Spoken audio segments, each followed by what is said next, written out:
Tim who? McGraw, how you doing? The famous singer? I think so. Well, I don't know about singer, but What? Wait, this is an odd deal. Usually your people, you've had some kind of person that cuts your lawn call us and say, "Are you ready for Tim?" This is you right on the phone. yeah, man. I don't have anybody doing that for me. All right, all right. I Well, don't pay people enough to do that. well, congratulations. Lucky for you, you've called during the request hour. Anything Right special? Yeah, anything that has to do with faith will be fine with me. Oh, how's that sweet Petunia doing? She's doing great. She's doing awesome.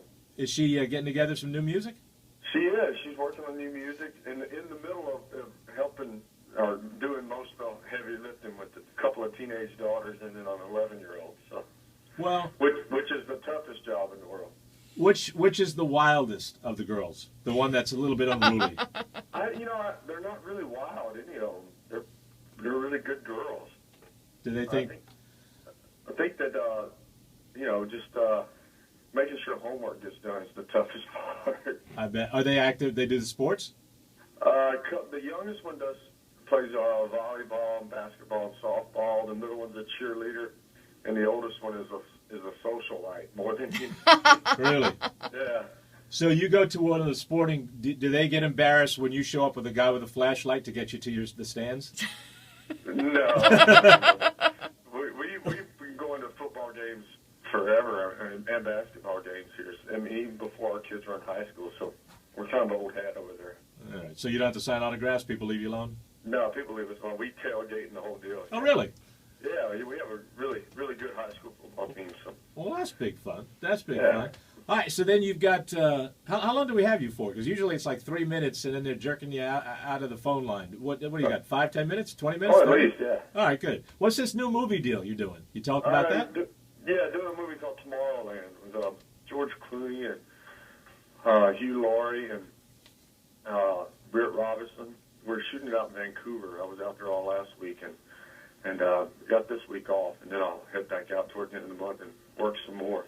But it's a lot of fun. When you do a movie, or what's the longest? Because a lot of times with it, being an actor, you got to be away for 3 months, 4 months. But you're pretty good as far as making sure you've got your family deal set up straight, whether it's Vegas or wherever. What's the longest you're away doing a movie? Probably 2 weeks at a time, which is probably the longest I've ever been away. We try to schedule it, and if we commit to a movie, certainly when I commit to something, I want to give it everything I got. So. But we also send them a schedule. We sit down and schedule everything with them, and they know what my schedule is and what work is, and my kids' schedule. So they're really good about scheduling it as best they can around everything that I already have on the books. Well, that's nice. Do you ever chase a movie, or is it always they're bringing this stuff to you? Is there ever something you hear about, go, man, I'd like to be in that, or is it always, here, Tim, we'd like you to do this?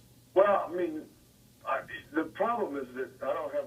There's only small windows of opportunity that I have to do a movie. Right. So if I look for something, if I find something I like, and I read scripts all the time, there's not much opportunity for me to chase anything because I have a set schedule. So what happens is I have to find something that I like first, which is tough. I mean, it's like finding songs. You go through whether you're writing or listening or whatever, you go through tons and tons of songs before you find the one that you like. It's the same way with scripts. You can read 100 scripts in a year. You may not find anything that you like. So I got to find something I like, find out when it's shooting, and if it's shooting during the time that I'm available, and then after that, if they even want me involved. So there's a lot of variables that have to go in place. Well, you've been pretty good. You haven't, as far as movies go, you haven't had any album cuts doing those. They've all been hits. They've done well. I mean, the main thing for me is the story and who I'm working with, because I always want to work with people I can learn from, and because it's something that when you leave an experience, you want to leave with some knowledge and being better at what you do. And the only way to do that is to find people that you can observe and learn something from. Who would you say, as far as an actor, that you've picked up the most from? Wow, I mean, there's something from all of them, but and they're all different, in different ways, the way they do what they do. Billy Bob probably was really just fantastic at what he did, and of course I've worked with some great leading ladies, with Sandra and Gwyneth, so I've been pretty fortunate. Was it? How did it make you feel having George Clooney on the set? Did you feel better about yourself because of the way he looks? Oh, this is the thing. After shooting a video with Taylor and with Keith, right? It was a relief to show up on a set and not be the ugliest guy there. Right. Yeah. And that's a nice boost to the ego, isn't it? Yeah, absolutely. When you got somebody like Clooney there, then all of a sudden you feel better because he's so ugly. So. It puts a spring in your step. Yeah, that made me feel good. I like that. Hey, let's go south for a second because I love the islands. You been down to your island lately? Not lately, but we spend a lot of time down there this summer. And, when I'm working, I'll fly in and out down there and spend a lot of time. But yeah, that's one of our favorite places in the world. Probably is our favorite place in the world down there. The kids love it. I love it. Faith loves it. We just really have a great time down there and settle in and stay in the water most of the time. That's big fun. Can you land there, or do you have to land someplace else and boat over? We can land close. We can land close and boat over, but and the seaplane can come right to where we're at too as well. Have you ever been in a seaplane and landed close by? Oh yeah, absolutely. Really? Yeah. How cool is that? And then where do you go? Get some lobster? Go get lobster and grouper and wahoo, you name it, mahi. Yeah. You got yourself one of them underwater guns with the darts?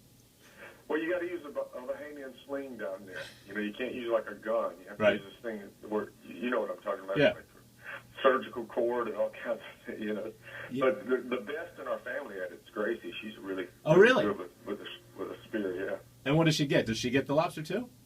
She gets lobster and the grouper. She does well. That is big fun. We count on her to feed us when we're down there. Gracie, go get Papa another lobster. Absolutely. You guys are back in Vegas too? Back in Vegas, we start at the end of October. We do 10 weekends again like we did last year. I mean, the Venetian over there, they treated us fantastic. It was such a fun gig and an easy gig. And the great thing about it was, we got to bring friends and family in and spend the weekend. We got to leave on Friday, be home Sunday morning, so we didn't miss home much. So it was perfect. Hey, Tim, you've won a ton of awards, Grammys, AMAs, CMAs, and ACMs. Who presented you with your very first award, and what did that feel like? Oh, my gosh, I don't even remember. It's been so long ago. I don't even remember. It seems like Vince Gill did. Oh, really? Vince Gill? Yeah, but, Paul, how long have you been doing this? This summer was 32 years. 32 years. My goodness. And so how does it feel to be voted into the Country Radio Hall of Fame? Are you serious? This is what this is? Oh, my God. Are you serious? You've been voted into the Country Radio Hall of Fame. Woo! Wow. So congratulations. So this is what this that's something to be proud of right there. I mean, that's a huge accomplishment for somebody that's done so much for country music, so much for country radio, and been around for so long. Wow, I pride myself on being a guy that can't be got. I have just been got. Wow. Well, Tim, this means a lot to me that you're calling me with this news and the news of it happening. I am stunned. I am absolutely stunned.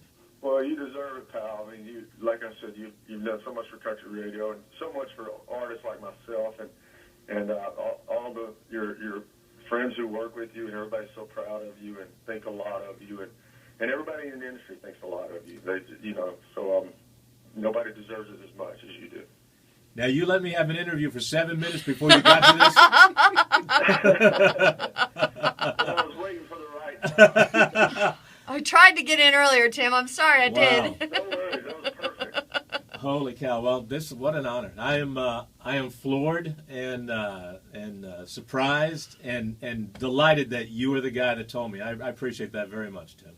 Hey, my pleasure. And look, have a great day and enjoy it. Soak it all in. And you know what? I think you should get the rest of the day off. That's just what I think. What I think is you should give me those coordinates to that island. And I'll go catch a lobster. So send Gracie on down there. No, just don't go to my favorite hiding place. Well, Tim, I love you and I appreciate you, buddy. You got it, brother. And congratulations. And it's always a pleasure to talk to you. Thank you, my friend. Thank you, Tim. Thanks. Bye-bye, guys. Bye-bye. Well, you guys got me on that one, didn't you? Wow. Congratulations, bud. Thank you. Congratulations.